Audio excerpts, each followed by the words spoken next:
और चलिए बात करते हैं रायपुर से इस वक्त की बड़ी खबर मिल रही है, जहां आपको बता दें कि साई कैबिनेट की बैठक जारी है। आज साई कैबिनेट की महत्वपूर्ण बैठक चल रही है और कई अहम प्रस्तावों पर मुहर लग सकती है।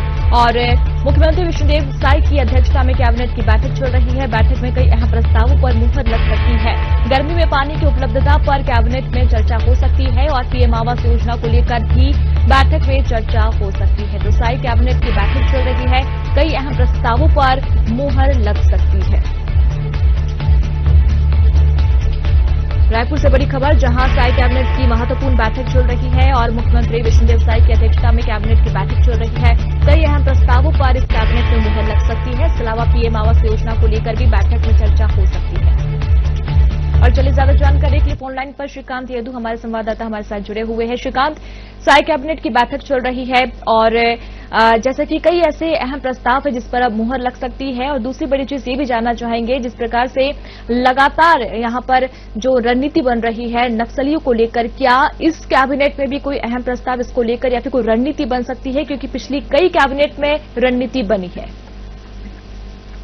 बिल्कुल, जिस तरह से छत्तीसगढ़ में नक्सलवाद पर प्रहार हुआ है, कहीं न कहीं एक बड़ी उपलब्धि राज्य सरकार के लिए, सुरक्षा बलों के लिए है, क्योंकि यहाँ पर केंद्रीय गृह मंत्री जब छत्तीसगढ़ के प्रवास पर आए थे तो उन्होंने एक डेडलाइन तय की है कि 31 मार्च 2026 तक पूरा देश जो है वो नक्सल मुक्त हो जाएगा। उसको लेकर वो लगातार यहाँ छत्तीसगढ़ में बैठकें भी किए हैं, रणनीति भी बनाए हैं, विचार मंथन किया गया है। चाहे वो जो अदर स्टेट है जिनका बॉर्डर छत्तीसगढ़ से लगता है, जहाँ पर नक्सलियों के भागने की संभावना होती, वहाँ के पुलिस प्रशासन और जो अधिकारी उनके साथ वो बैठक करके रणनीति बनाए हैं। तो उसके बाद से लगातार सुरक्षा बल जो है वो नक्सलियों के खिलाफ लगातार कार्रवाई कर रहे हैं। और अगर जनवरी से अप्रैल तक की ही बात कर ले तो अभी तक कम से कम 80 से ज्यादा जो नक्सली है वो मुठभेड़ में ढेर हो चुके हैं, और अब तक ही पिछले 1.5 साल में 400 से ज्यादा नक्सली जो है वो मारे गए हैं। तो कहीं न कहीं अब नक्सली जो है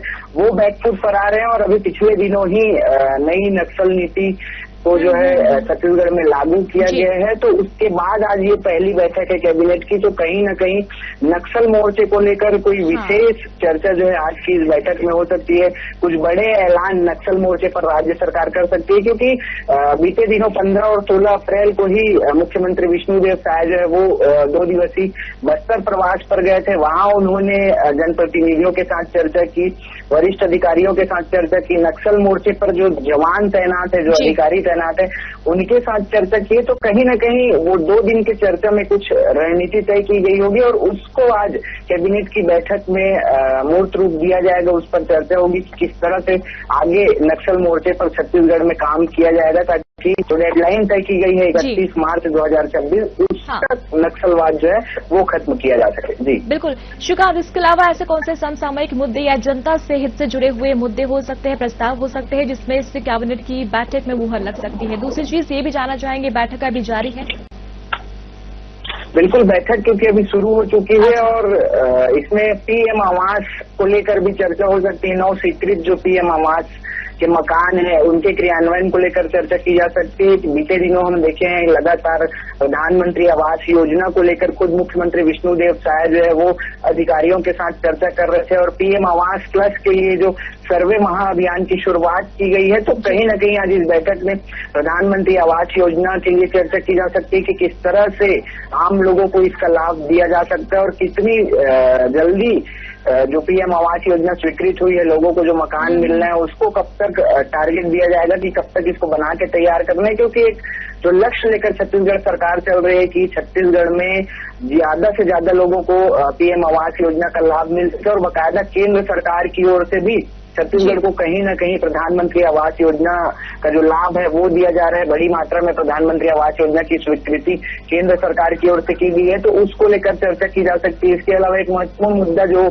चर्चा में आया है वो है जो बर्खास्त बीएड सहायक शिक्षक है, उनको लेकर आज छत्तीसगढ़ सरकार कोई बड़ा निर्णय ले सकती है, क्योंकि काफी लंबे समय तक वो धरना प्रदर्शन कर रहे हैं, विभिन्न तरीकों से वो अपनी मांगों को सरकार तक रख रहे हैं। तो कहीं न कहीं आज सरकार जो है उनके लिए भी कोई बड़ा निर्णय ले सकती है, और सभी की निगाहें आज की इस कैबिनेट की बैठक में टिकी है, क्योंकि बजट सत्र के बाद ये पहला कैबिनेट का बैठक है। तो छत्तीसगढ़ की जनता आज ये देख रही है कि आज सरकार जो है वो उनके लिए कोई ना कोई बड़ा ऐलान कर सकती है। जी बिल्कुल, चलिए शुक्रिया श्रीकांत तमाम जानकारी के लिए। और कैबिनेट के बाद कैबिनेट के अपडेट्स का हम इंतजार करते हैं।